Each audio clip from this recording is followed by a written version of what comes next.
Hello, public safety community. It is I, Jason Carp Esquire, back again for the news of the day. You give me 3 minutes and I'm going to blow your mind. I most certainly am. And with that said, let's get down to it. All right. Welcome. We got a lot of news today, so let's make this happen. Whoa, I got fuzzy, but now I got clear. Here we go. What's going on? Let's talk a little bit about COVID and some unfortunate circumstances going on with the update. A San Francisco firefighter medic actually recently died after a water blast pushed him off of a fire escape during training. And apparently he had opened a valve. Jason Cortez, a firefighter, opened a valve. The hose wasn't attached, and the pressure from the water literally pushed him over, and he ended up dying from his injuries. But why is this related to COVID? This is related to COVID because new COVID regulations are requiring training, having distancing during training. So there are folks who are up doing training on an individualized basis.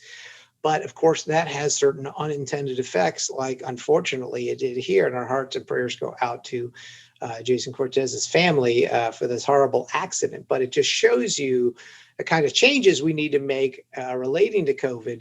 Here, they're doing the right thing by social distancing, but because there was no other team members there as part of the training exercise, an accident occurred, and unfortunately a death. So very, very disheartening to hear.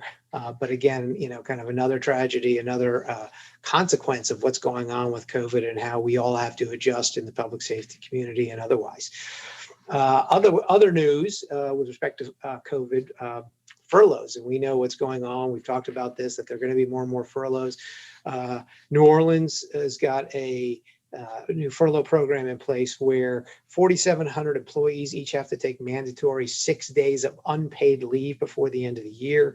Effectively will result in a 10% reduction in salary for police, fire, and EMS.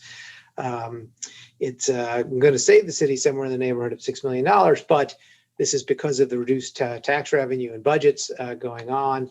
Of course, the police union there is already saying, hey, this is not just about also reduction in salary, but it's going to have an impact on the services that are provided. Just this past week, New Orleans Fire Department was down three fire trucks because of the furlough. So we'll see if that has any impact on services.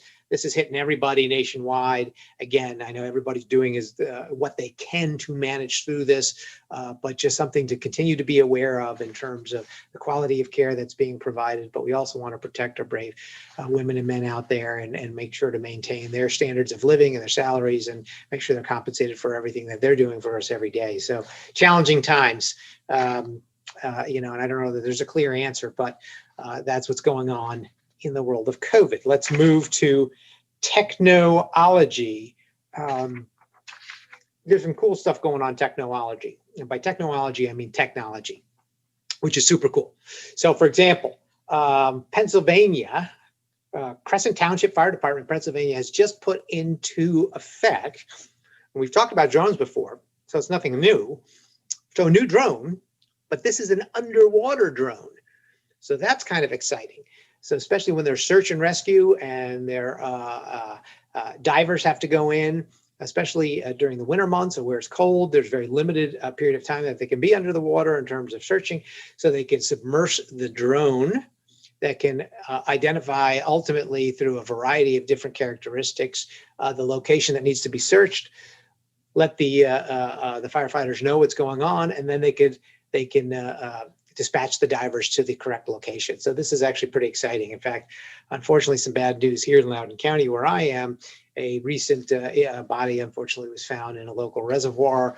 It was a paddle boarder who had disappeared last Thursday, and the body was found over the weekend but it took 3 days of searching the body of water to find the individual with this kind of technology that potentially could have been sped up, pretty dramatically. So very exciting to see this, certainly put into play in Crescent Township, and excited to hear how that goes.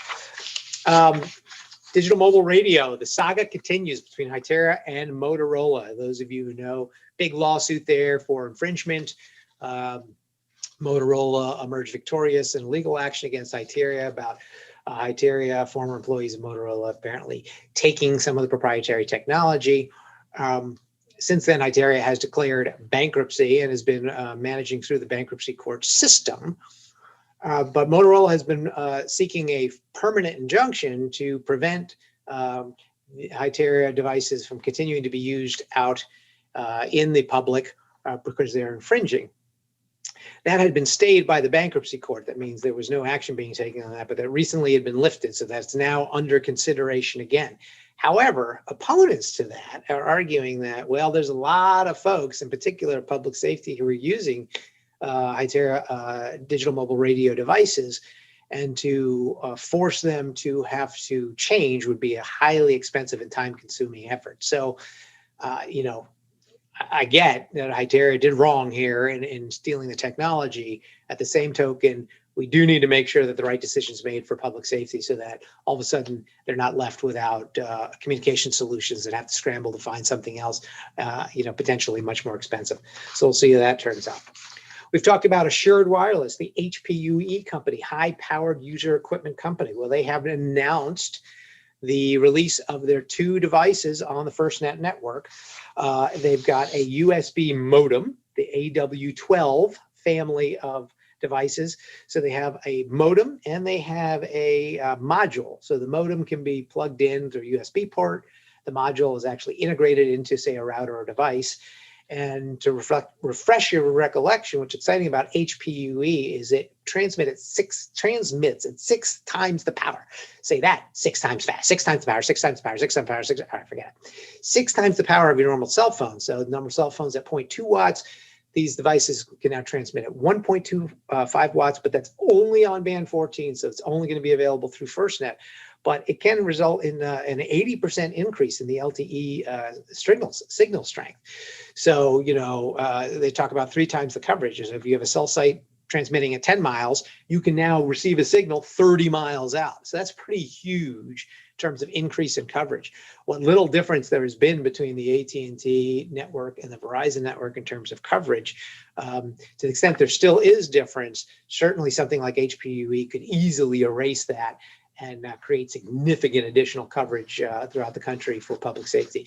That's super exciting. These devices are going to be ready and available to the public later this year, so keep your eyes out on that. And then last but not least, our good friends at Nokia, who do a lot of work in public safety and obviously build radio access network and are involved in a lot of different aspects of providing technology for public safety. Well, apparently they've been tapped to build the 4G LTE network. That's right, on the moon. This is what safety, right? You finally have an LTE network on the moon. We're going to have the biggest coverage anywhere. So what does this have to do with public safety? Well, arguably today, nothing. In the future, maybe a lot. There's the Artemis program, NASA's Artemis program, where they want to put lives and allow for folks in various circumstances to exist on the moon. And in preparation for that, various folks have been targeted with different aspects of this. And Nokia is going to build the 4G LTE network, which is going to be able to be used for voice and data and broadband traffic when you're up on the moon. And of course, then you can call home on your cell phone. It'd be easy, and well, I don't know. I'm not sure how you get it from the moon to the earth yet, but they're figuring that out. Maybe 5G will solve that problem. But they did indicate that, yes, this network will be upgraded to 5G when the time comes. So in case you have any public safety needs that are lunar in nature, you now can use your cell phone. So you iPhone 12 purchasers, you're in luck. So with that said, I am going to kind of get out of this orbit and get on out of here. That's the public safety Network news of the day. I am Jason Karp.